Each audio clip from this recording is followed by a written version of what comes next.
but I've been in private practice since about 2007. So coming up on 18 years. 99.99% of my cases have all been immigration, except for those random friends that need help along the way.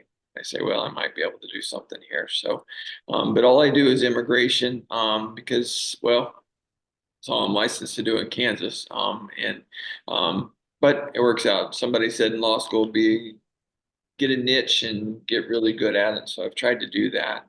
Just try to let God guide me along the way. So I know He'll put me in the right spot. So um, the what we've done, I've got just a little bit about my office. We are in Cimarron, and meet with. I stopped counting after about 40 countries of meeting with people, but I've got two legal assistants that have thankfully been with me for over 10 years now. Well, 10 years in April. Two sisters, they've been super helpful over the years, and I coached their little brother, so I'm also a baseball coach for about 5 of those years. So I love that too. And I've got one assistant that's a remote assistant out of Venezuela. So he's bilingual as well. So, um, but the, you know, I think kind of getting into everything now, I'll just tell you a little bit, I guess, about the type of immigration work that I do, which is pretty much everything. I've been, there's a lot of different types of immigration practice that goes on. We talk about the visa alphabet that goes from, it really is. I mean, it's almost like the alphabet.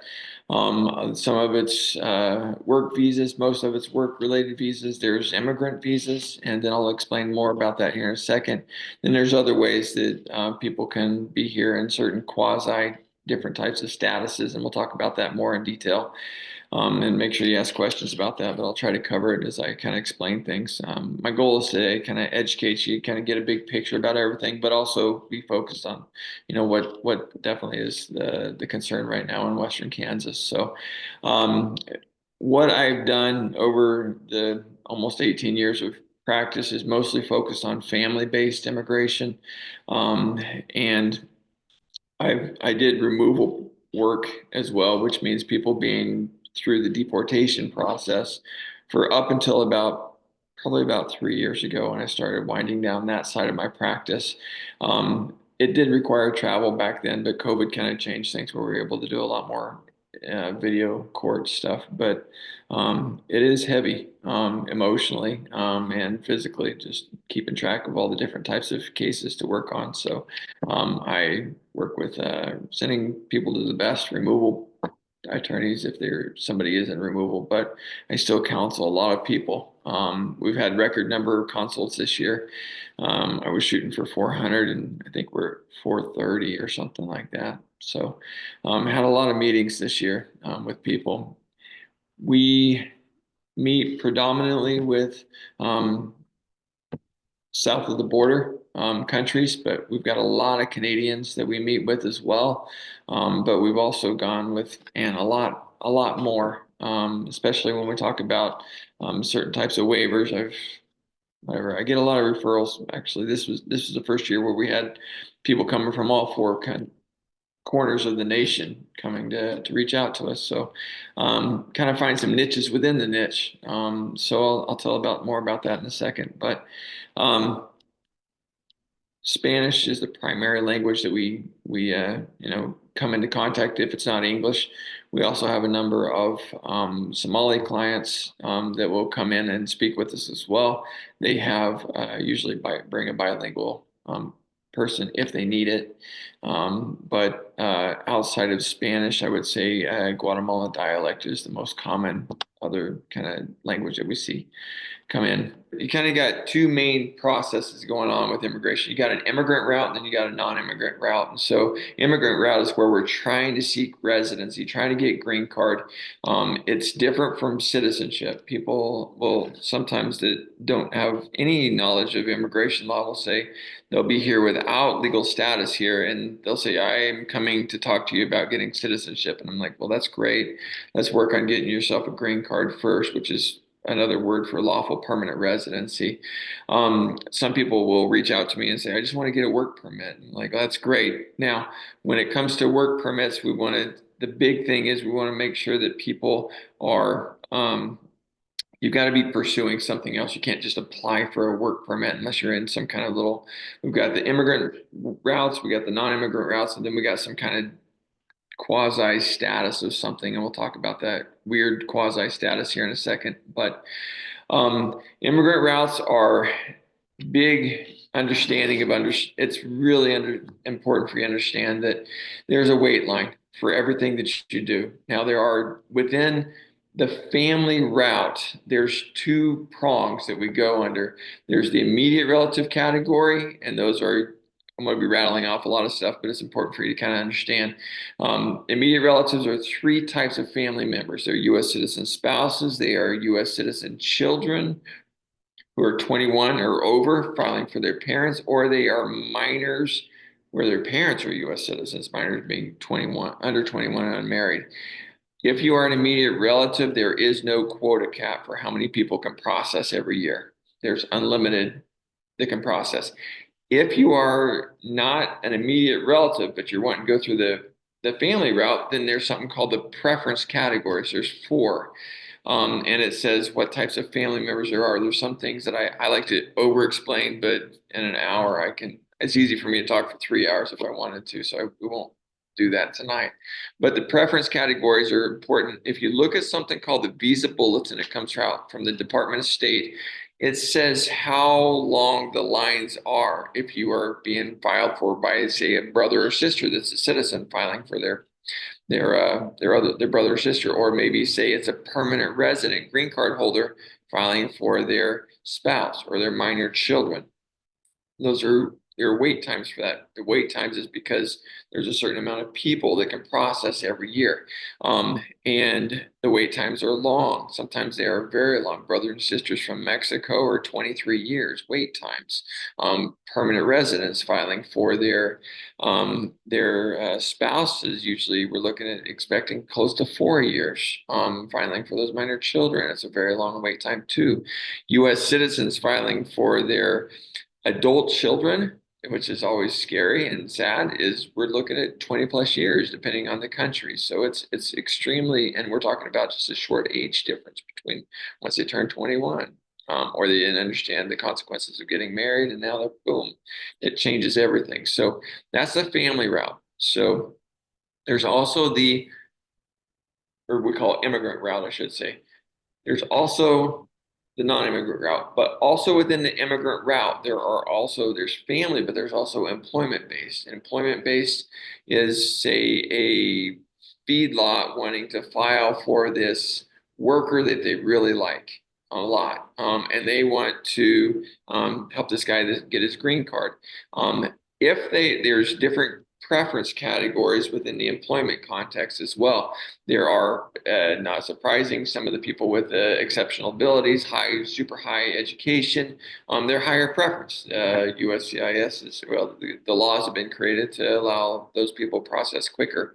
The lines are going to be shorter. But once you start going down the list of generally is less education, then you start getting into lower preferences and longer lines. So what you're looking at close is most people that have got 2 years or less of skilled work, which is it's just the defining lines for this. We're talking usually 5 years of wait time waiting to get the green card.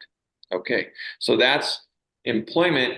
I'm sorry, for resident green card immigrant route versus non-immigrant route. For the immigrant route, we've got family, we've got employment, and then there's some things like investor visas that are also fitting into the green card route. There's also people which we do a whole lot of work with victim routes. There's other routes that can come across too, like asylum. People can get green cards through asylum after they've been here for a while. There's other things like the Cuban Adjustment Act, where people that come in from Cuba and been here for over a year. I'm going to do a lot of generalities just to kind of make it happen tonight. But there's other routes to go as well. There's the non-immigrant route too. Non-immigrant route means they're coming temporarily to be here. Let's say, for example, the most common one that we see is either a visitor, they're coming in, generally that's 6 months or less.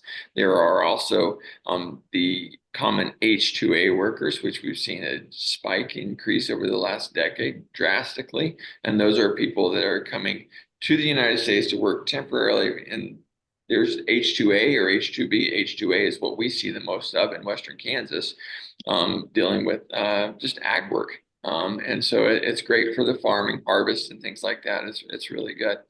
Um, there's a lot of other non-immigrant routes too. Then, but to also understand this, there are also these quasi statuses that we've got work permits. Most common one is DACA. That is um, phenomenal. We love it, but it's not there yet. It's not fully developed in what we really need it to be, which is the Dream Act, which has been tried to be passed for 24 years now. Was 2000 was the first year that it got introduced when I was reading about it a number of years ago. So anyway, has it been close? It's been really close a couple of times, but that's that. So there's other things that we're concerned about. TPS is another thing, which stands for Temporary Protected Status, which are countries that United States is deemed to be in a big turmoil, to say that. And in that situation, people will be able to come here. There are designated countries, people have been here for a certain period of time, that are able to stay here. They get a work permit, and as long as they don't get in trouble, they watch it really closely, and they can stay here working here. There are transitions for these temporary statuses that we can try to get people into the immigrant route, try to do the green card route. Most commonly in the DACA situation is we have something for people that have under DACA. There's three different things that people can apply for, something called advanced parole. We've done that a lot, probably more this year than any year before, which is if the person has DACA wants to try to lawfully enter. Not everybody that came in under DACA unlawfully entered. Some people came in on a visa and they overstayed when they came in with their parents. Others are people that came in and just obviously it's no fault of their own, but they came in and now they were raised here, but their family came here for there's always really two main reasons. It's either survival for purposes of just making a better living, and the situations were really bad, or a fear-based reason. And in Central America, it was always rough. In Mexico, it's drastically gotten much tougher over the last decade. So we've got those situations, but a lot of the times people, for different reasons, mainly because the visas are hard to get, especially visitors visas, is advanced parole will allow people to lawfully leave and come back into the United States. If it's a urgent humanitarian reason, or an educational based reason or employment based reason. So if they have that lawful admission after advanced parole, that gives them more options.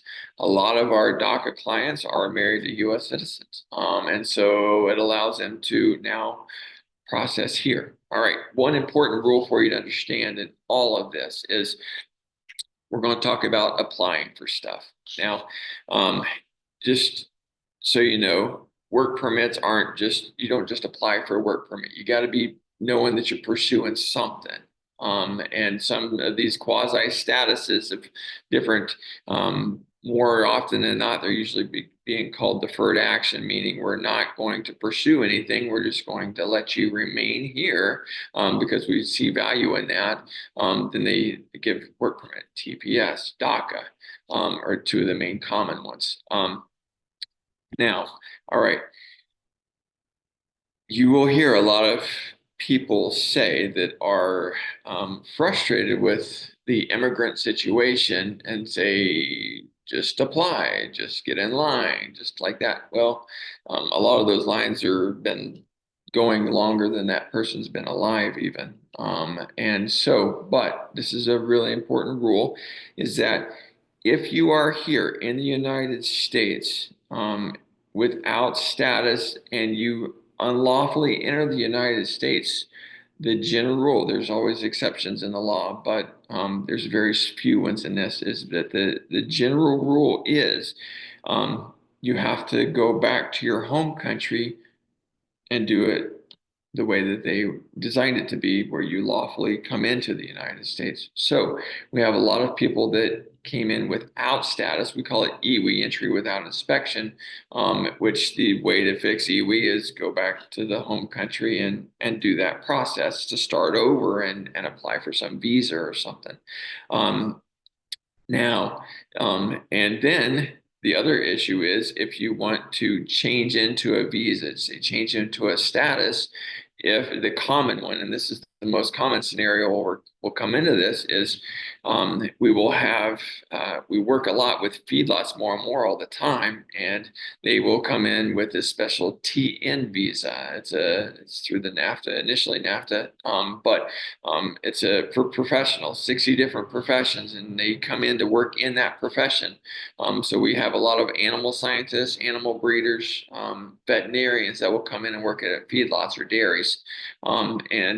But they switch between employers and meet somebody else that they, is a better fit. And if they make one small mistake, they are out of status by working without permission for somebody else, so they overstayed the visa or something. There's a technical thing.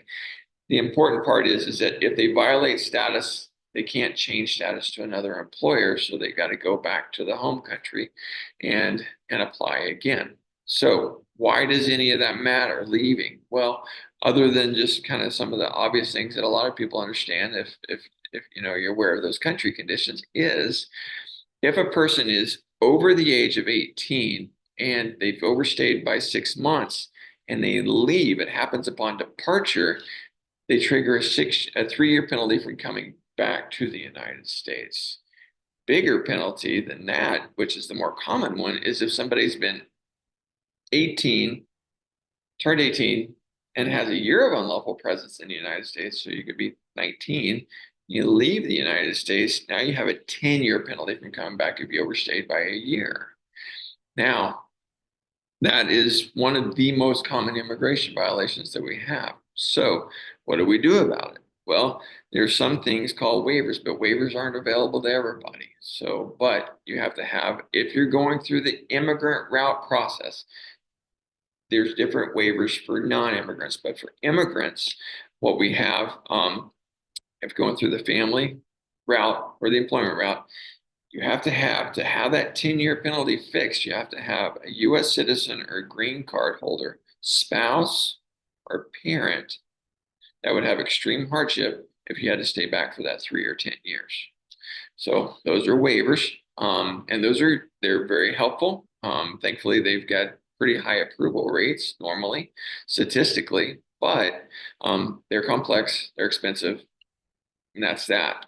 All right. Now, but a lot of people don't have that spouse or parent. So, and it's not automatic. You still got to show that high level of hardship. It's more than normal hardships, it's extreme hardship. All right. Now, the issue. The issue isn't usually finding a qualifying relative for that unlawful presence. The bigger issue is this, and this is just helping you guys understand what I deal with specifically is people that have been here, they immigrated here. I try to make everybody feel comfortable because I gotta find out their situation, and I've got to ask them very kind of invasive questions so I can know if we've got any options for them. And so, two big questions that I always have to ask them: where you been working? And then if you have been working, which I always just tell them, lead them with this question. Like, I understand you have to work, most likely. How have you been working? What have you been working with? And so by every employer is supposed to have people fill out an I-9 verification form, which says you're a citizen or resident, or you got some other status that allows you to work, if that's the situation. Not every employer does it, but the employers that do, the immigrants are often told, either through just different avenues, go and get some fake papers and work. Now, there's consequences, really important consequences to this. If somebody says they are a U.S. citizen and they are not, which could also be Puerto Rican, um, they have a lifetime penalty. Boom, done. There's no fixing it through the family or the employment-based context. So it's just like this lifetime penalty, and there's no fixing it. I have close to a third of them in every meeting that I have in a full day. So it's a very harsh issue to deal with. All right. Now, and it doesn't matter how long it's been. It could be 25 years since they said it. And they're like, Mike, like, guys, I'm honest. I want to be, ethically, I can't, it is what it is. We got to wait for the laws to change on something. All right. Now, outside of that false U.S. citizen claim is something called the reentry violation. It's complex. I don't expect you to get it right away. But a reentry violation results in a mandatory 10 years staying outside of the United States if you get it. That's the penalty. How does it happen? It happens very often. If a person has been deported at any point and they try to come back in again illegally, either attempt or do make it, it's a mandatory 10 years outside, then ask for permission to start the process over. Deportation sounds like for a lot of people that I talk to, they'll say, wow, that's kind of a serious thing. Maybe they knew better. Here's the part that a lot of people don't understand, though, is that unlawful presence kicks in too. Now, I told you about the unlawful presence penalty. Now, just so you can understand this, when we're wanting to apply for any kind of status at all in the employment or the family based, we have 50 different, I always have this visual of hula hoops that we have to jump through. They're called admissibility issues.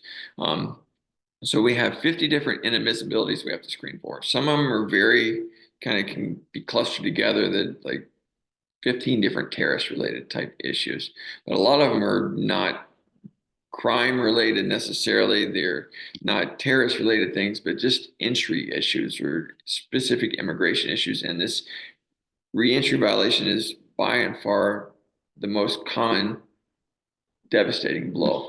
And it happens either by the deportation, and then which can happen even at the border.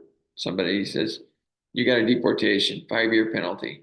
They come back in again or try to come back in again, reentry violation.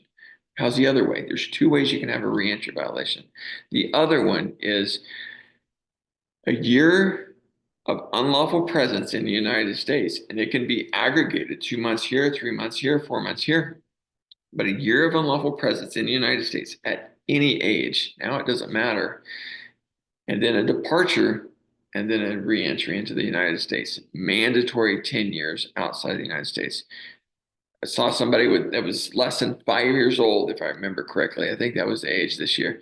And they had a reentry violation. Now they're 25 and married and have kids and the whole thing. And they're like, I had zero control over this issue.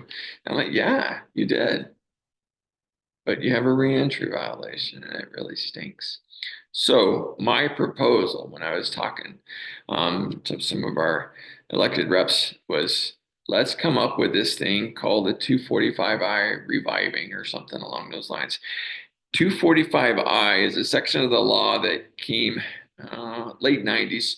And it said if somebody was a visa overstay or they came in entry without inspection, we were going to allow them to pay $1,000 fine and process here. Okay, if they meet all the other requirements, say there's that family member or the employer that wants to file for them, and they could pursue the green card. If the only issue was the illegal entry or the, a visa overstayed, allow them to process here. So very helpful. People are still processing through that route because of those 23-year wait times that we've got. And now they're just now getting it applied for the green card. So now they're paying that $1,000 fine to get the process here. But that sunset date, this is important, was April 30th of 2001. We had to have a family petition or employment-based startup of either a labor certification or employer's petition done by April 30th of 2001. There's more stuff to it than that, but that's the biggest highlight of that. Now, what would that mean? I poll people sometimes when they come in, just kind of, I'm like, man, everything would be smooth if we just could fix that, if we could have another revival of that. And I say, would you be willing to pay more than that if you could to process here? Well, absolutely, they say it. So, and I've had somebody, what was the other guy? I won't say the number amount, but it was a lot more than $1,000. And he had a lot more. And, not that we want to try to, but as far as persuasiveness, I think that's an important factor when it comes to trying to negotiate what's something that could happen. Would $5,000 be the market point? I would say we're going to pay, if you can pay $5,000, we're going to forgive your illegal entry or your visa overstay to process here. It doesn't seem fair, especially for those families that have got, what do they do if they got several kids and it's a single mom that, tough situations and like, I don't know. But it seems to me, it makes sense on that part. If we're trying to negotiate on immigration topics. Okay, that's one more thing on this is that immigrants can get green cards through the immigration court as well, through something called cancellation of removal. And it requires 4 requirements. This is the most common route that people try to fight their way through the immigration court. So I think it's really pertinent to mention tonight. There's different versions of cancellation of removal, but this is the most important common one probably is four requirements. First one is you have to have been in the United States for at least 10 years continuously. Okay. Second requirement is you have a U.S. citizen or a green card, spouse, parent, or child, means under 21 and unmarried. Third, you've had good moral character for the last 10 years. And just so you know, there's a long list of what qualifies for good moral character, and there's some automatics. One of them that does disqualify, and one of them is U.S. citizen claims. So not everybody understands that. If you said you're a citizen, it's a lifetime penalty. It's too short to explain all of it tonight. But fourth requirement is if that qualifying relative, that citizen or resident, spouse, parent, or children get to be included in this, would have exceptional, extremely unusual hardship, they can get their green card. Now, how long does that process start? Let's talk about immigration court now, because it seems to be the right transition here. If they're interested in pursuing cancellation of removal, everybody's got that right that has those 4 requirements that they feel like they could argue. Okay, so first step is ICE will give, or it depends, ICE or USCIS can give what they call something called a notice to appear. Just think about if a lawsuit is going to happen. If somebody's going to sue somebody, it has to start with a piece of paper being filed with the court. For removal proceedings, it has to start with something called a notice to appear. Okay, we call it NTA for short. I'll call it that short for tonight too.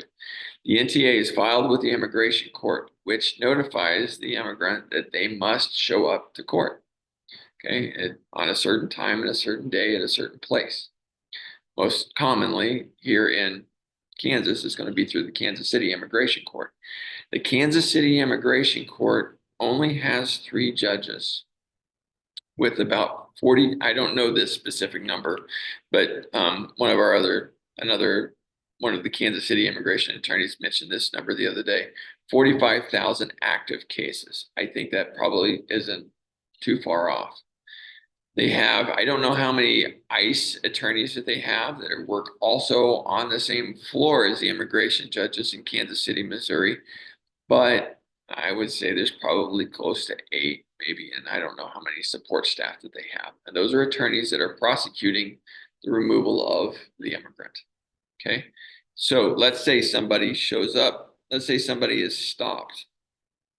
We'll use the common scenario that we saw 15 years ago, and we started to see again not too long ago, is somebody stopped, traffic violation, and law enforcement says, hey, this person doesn't have status. Most often, I've seen it in the Hawaii highway patrol situation. I wanted to say Hawaii, but highway patrol. If that's a situation, If they don't have status because they don't have it's verified because they usually don't have the driver's license in that situation, then they can be arrested. If they're arrested, ICE can be called.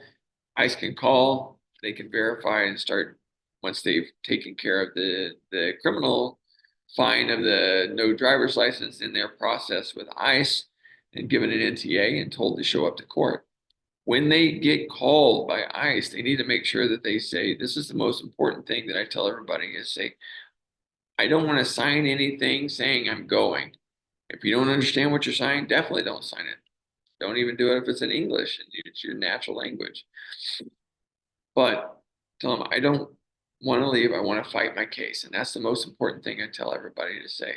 I don't want to leave. I want to fight my case. It may not mean you're getting out of detention, but that's another issue with bond and things like that. But at least that's a start.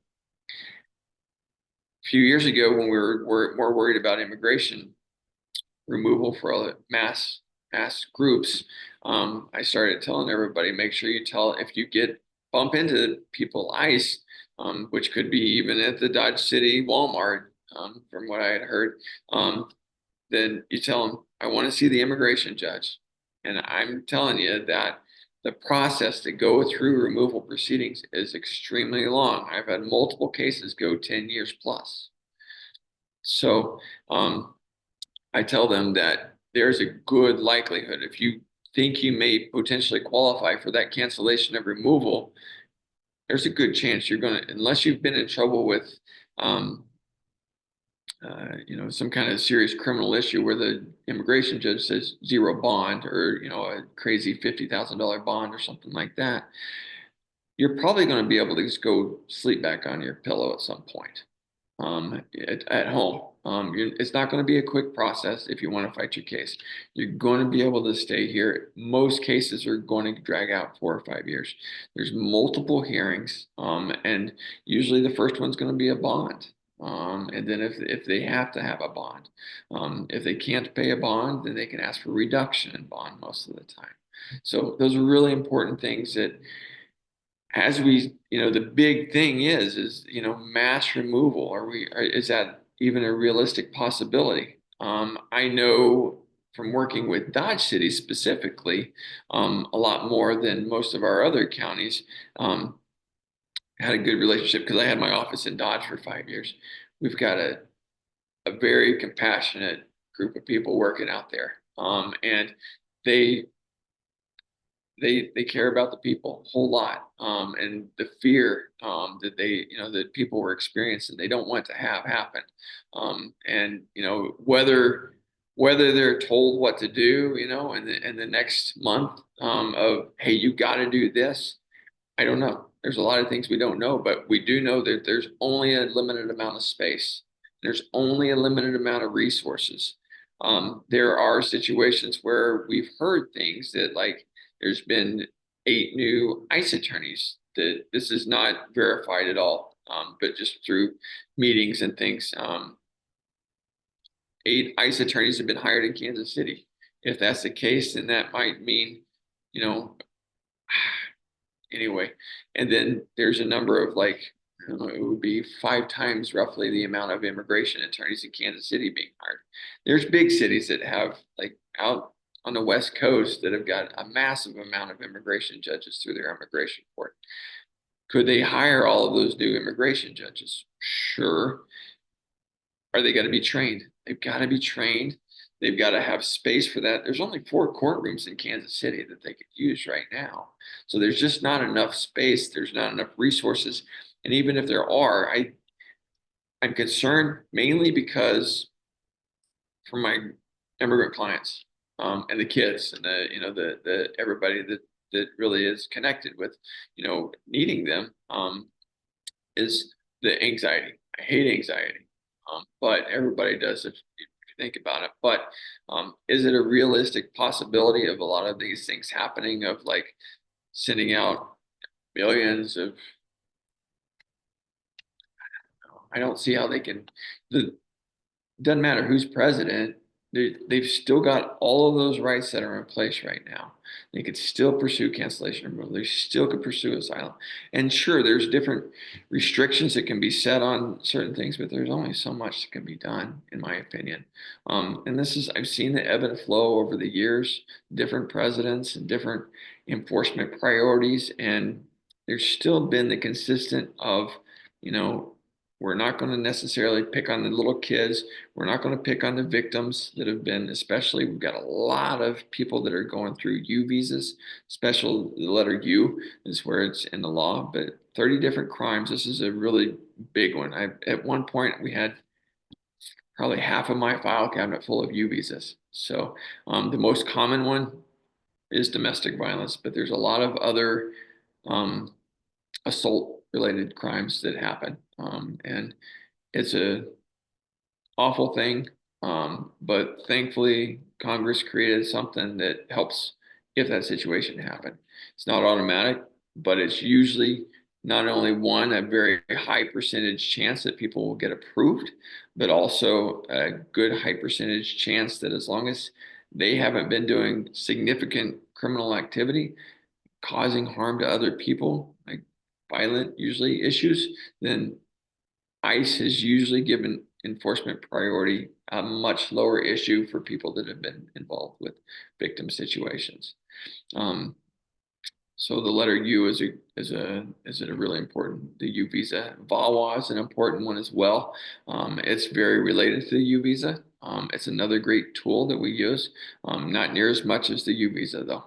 So um, I want to cover a lot of questions that you guys may have, but oh, I would like to talk for 5 hours, but nobody wants to hear me for 5 hours. So, guys, that's a big, big, big picture of it all. I wish I could dissect everything a lot more, but um, there are what can communities do? What can teachers do? What can my wife's a teacher in Dodge at the high school. And what can we do? What can we do to help people be informed? Number one is, if somebody knocks on the door, I know this people, I get flack for saying this, but don't open it if you don't know who's there. I mean, it's just, and don't necessarily trust whoever says they are. And sadly, I've seen that happen. Realistically, I've seen it happen. And I've seen it happen when they've come at 5 in the morning in very rural Western Kansas, and been very rude and barged their way in and stuff like that. So, that happens. But if you don't know who it is, don't open it. But I hate the fact that kids are going to be said, don't open the door. But we'll just have to see how it really plays out. I don't know. I don't know. I don't know that the resources are there. Um, Trained officers, we've got issues with good officers, having not good, I don't know, people doing their job the right way. There's paid off border officers, and people that go rogue on the issues too. So training's important. So anyway, that's that. I want to make sure I give a chance for everybody to ask questions about anything as well. So I hope that I hope that painted a little bit of a picture for what I do and what we try to help people do. What kind of organizations would help to assist that we could support? Absolutely. AILA is probably one of the best ones. AILA. It stands for American Immigration Lawyers Association. And they, oh man, I forgot the number now, but I mean, I think it was 10 years ago we boasted 10,000 members. So it's just immigration lawyers, immigration accredited representatives that do all sorts of different immigration work. So I think AILA is going to probably provide the best up-to-date resources. I've been a member since I started, and best strategies, most up-to-date stuff.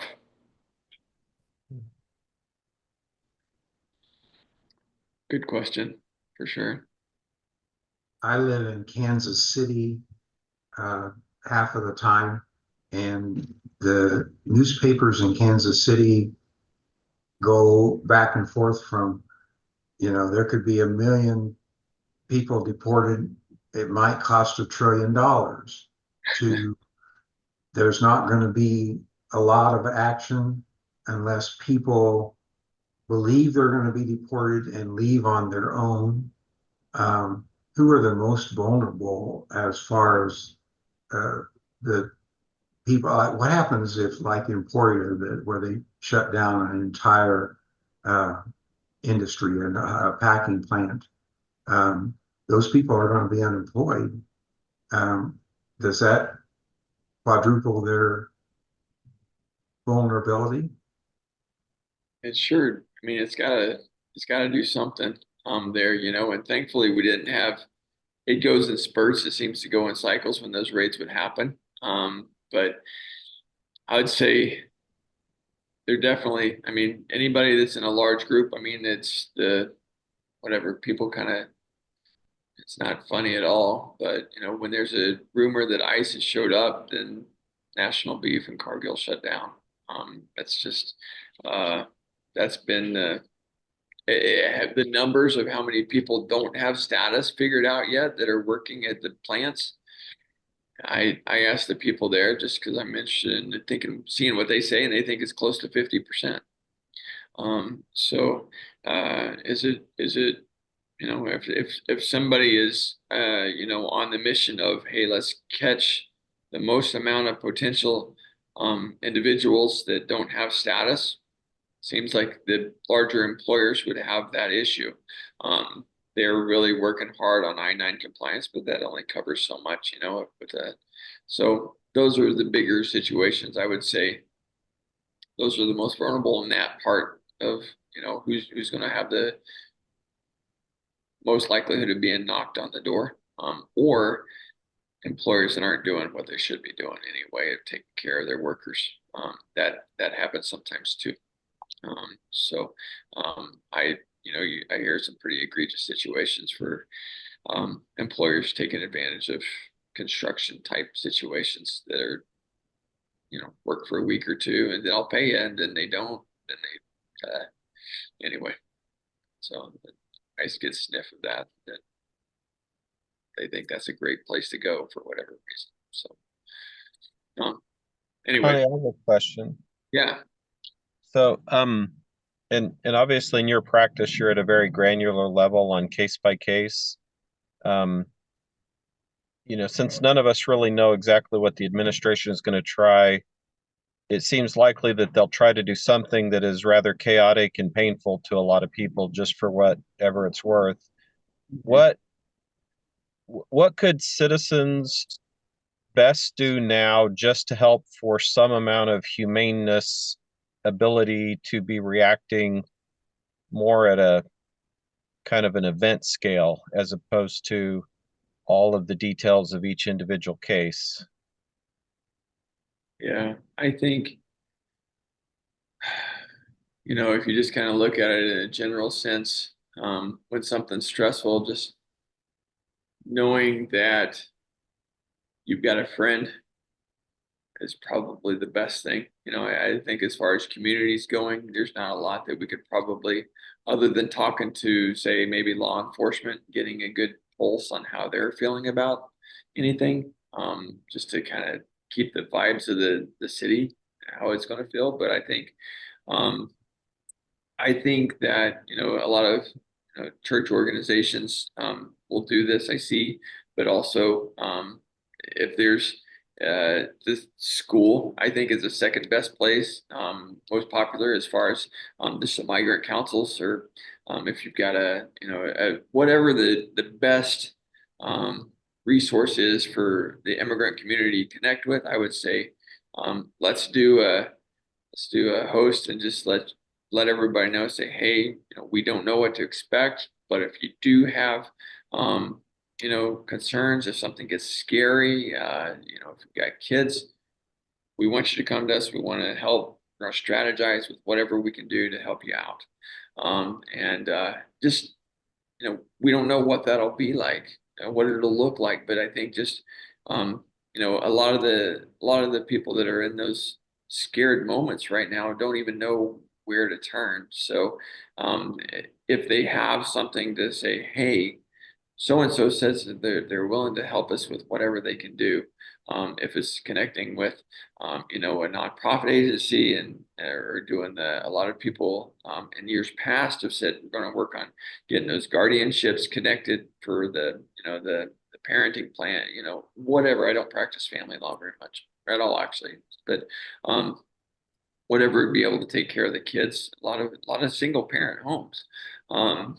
And that's a big scare. So, but I would say just letting people know that you care. And it sounds like, well, how's that going to fix the legal issue? It won't, But but it can. That's I what have I would another I have another related question, and it has to do with the civic mobilization. Um, you know, if resources are put towards deportation, a lot of people will be deported. I mean, there are a lot of people here who are not in status that protects them, and there'll be a wave of people detained, and I have some family history connection with understanding how screwed up the detention things can get even when it's improperly done. But what could regular lawyers who are not part of, the immigration practice itself, what can be done so that people are at least not railroaded through their civil liberties pro forma? Like, because I feel like there's going to be a lot of people who aren't going to be in a position to apply for their full immigration status or figure out which thing, but there's going to be an effort to railroad an awful lot of people in an awful big hurry, and a need for just a couple of guardians to be able to say, whoa, you don't have your Form 73 here, time out. Yeah, no, I think that's a great question. I think the first one would be, I think taking care of the kids is going to be the biggest issue. Um, for family lawyers, I would say anybody that a general practitioner just verifying what are you going to do if you can't come home? Are the kids going to be taken care of? And finding that special person that could help them with that, to at least make the decisions, pick them up from school, whatever needs to be done on that situation. As far as the very commonly, there's the 48-hour rule. Once a criminal matter has been taken care of, ICE can only detain for outside of exigent circumstances 48 hours, which is 2 business days. They've decided to track that as that. And if that's the situation, then I would say that the criminal practitioner or just the general practitioner could say, reach out to that law enforcement and say, hey, you know what, this is done. For 48 hours, let's ask them to release. And we've seen that happen over the years quite a bit, where the law enforcement agency's like, we don't have any say so over that. And Ford County was helpful, very helpful on years past in that, saying we're not an ICE detention facility. We aren't ICE police. We're not interested in that. Different heads of agencies, have gone through over the last few years. So,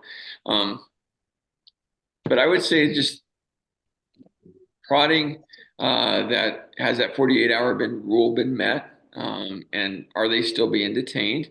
And the other one would be just getting things lined up for the kids. And I suppose the other one would be just your financial responsibilities as well, if there's anything closing out accounts.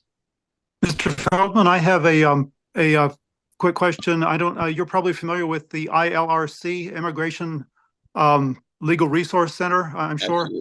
they Yeah. have, as you know, but just for the audience's information, they have what are called red cards, Yes. which are little wallet-sized cards that people can get, which have on one side it's in English, and on the other side they have like 20 languages, Spanish, a whole bunch of other ones. That people can get to basically stuff that talk about, like you said, don't answer the door. You don't have to answer any questions, and it'd be best if you don't. Don't sign anything, those sorts of things. Is that something that you recommend Absolutely. every immigrant have? One of the things I've been thinking about is there's a KC Star article from a week ago or so that mentioned, for immigrants to take these with them, but they might have to give one to law enforcement to explain what they're trying to say. Yeah, you Which, might as well have a few in your pocket, I think. yeah, exactly. That's what I'm thinking. Have an extra one or two just in case you get separated from one of them. Is that something you'd recommend, those red cards I for would. immigrants? Yeah, no, I think that's great. And it's really, I've done that a lot over the years, just as far as just giving somebody, I've got my consultation, appointment card, and I'll write stuff on there just in case I'm like you've got zero options other than, just ICE knowing what you may have as far as family members go or something along those lines. And I'll write it on the Sharpie on that back. So it's in there permanently as it sticks in their wallet or purse for a long time. But they can pull it out and give it to them if they need it. And it has helped a couple times, which has been feels good for that. So for sure, I would definitely use that red card. Share that with, it's going to share basically the same stuff that I covered, but having that piece of paper makes people feel, because when you're nervous, you forget what you're going to say a lot of the time. So at least, hey, here. So for sure, it's a great point. And if you can't see that, I'll send it over to Connie. Let her distribute. But IRLC is a great one. AIC is another one too. Great resources for just learning information. This is very emotional. I can tell. Oh yeah, for sure. And the on my end for sure, and then for I've got. I won't give you all the details. Obviously, I can't ethically, but for confidentiality reasons. But we worked on very, very long time for a client to get his status. It was a big emotional journey for them and us to make it happen. Got him here, got his residency, and came in and just talked to me recently and said, "Am I going to get deported? What's going to happen?" I'm like, bro, you got everything taken care of. You're fine. But that unnerving, fear. I don't know. I don't understand the immigration laws. Am I at risk now? Even though they've got residency, that's frustrating for sure.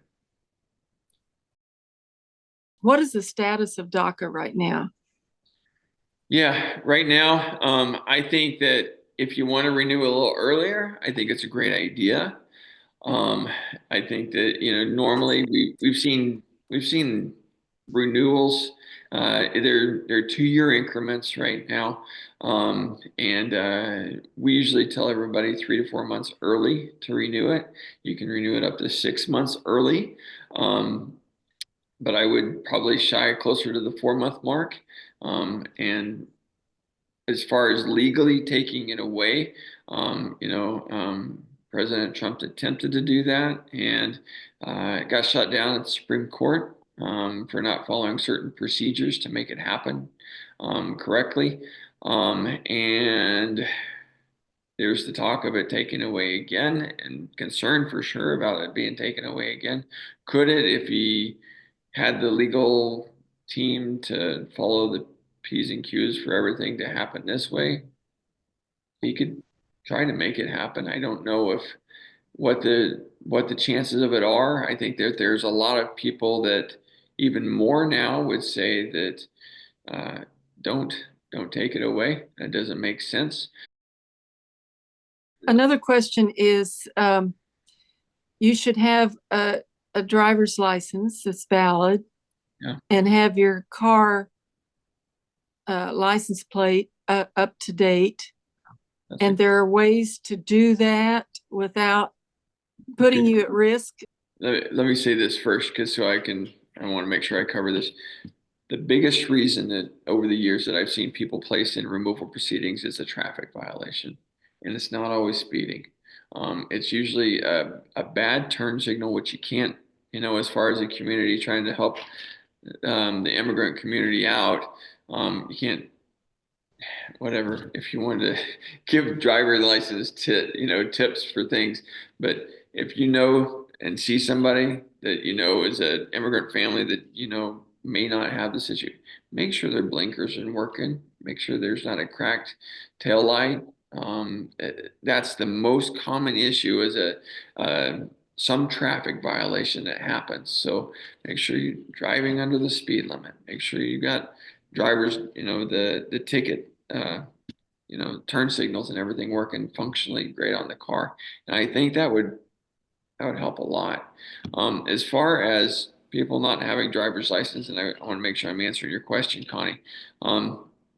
There's not, unless you've got a work permit that's valid, you're not going to get, or residency, that you're not going to get a driver's license. It's just in Kansas anyway. And there have been what we call EAD extensions because USCIS is so backlogged. They have been giving just notices out they're behind on a lot of stuff, but the EAD extensions are extending things up to 540 days post the processing time for people to be able to say, hey, we know you're behind. We're behind processing your work permit. Just this piece of paper is going to prove that you can work lawfully. They show that to the driver's license agency, and they hopefully should be processing those driver's licenses again. One thing I'm going to say is, I don't know where this plays into everything, but something that's been really concerning for me is there have been is it Cuba, Venezuela, Haiti? Can't remember the other one. Nicaragua. Yeah. And they've got the ability to apply for parole to come into the United States, and we'll go through all the details of that. But once they've been paroled, they can get their work permit, 2 years, 2-year work. What happens after that? There's zero answer for that. And so I've got a number of people that are coming in and saying, hey, can we do anything else? I'm like, no, and I don't know what you're going to do in 14 months when your work permit expires, because there's been zero talk about getting that extension of that parole. So my guess is, based on just years of doing this, is that if they're continuing to work, they're going to be under the radar for that, and a lot of lost jobs if the employers are verifying that information and keeping track of that. So I have no idea. It's going to be something to watch out for and just kind of be aware of. So. Well, I appreciate your time, and I realize that it's a good thing that we have a community, a group who cares for everyone, diverse people, and be friends and try to do what we can to support them, and maybe to do some politicking, I think that I always try to make my pitch is that, we've got some people that I'd say most people that I meet with really are passionate about wanting to get status figured out, work permits and everything. And it's not a matter of, hey, I just don't. So it's like, if it's a matter of, the cost of doing that, if there's oh, I didn't come in legally, or, oh, I didn't overstay, or, oh, I got this issue. I had to go back because so-and-so was sick or whatever. Oh, I had the bad advice and wasn't supposed to say this for work. Man, let it be a penalty fine. And I'm just like, it's the only thing that makes sense to me as far as like trying to make sense to anybody else that is like hard nosed without any looking at it. Is like, wow, what if, okay, how many undocumented people there are? What if there was that? Just even keeping it the same, the $1,000 fine. The 245I issue is, it can be complex, but the basic of it is that penalty fine. Extremely. Say, what about reviving? I talked to one of our elected reps not too long ago, and said, kind of shared with him the thought of that, and there wasn't a lot of knowledge about how it worked, and so it was just you don't have to understand that part of it, but you can understand what about just asking that question, what about 245I, reviving something like that again. It would fix so much stuff. And then if there was we got a couple of those little hurdles that are super common. Breaks my heart when we have a U.S. citizen or claim or a reentry violation. But man, we see them. It's pretty consistent, 35% probably. So, but it's just a small hurdle. Well, thank you guys for caring and Thank you. having that passion. I appreciate it. Great. Thanks, everybody. Thanks Have a for good evening. coming.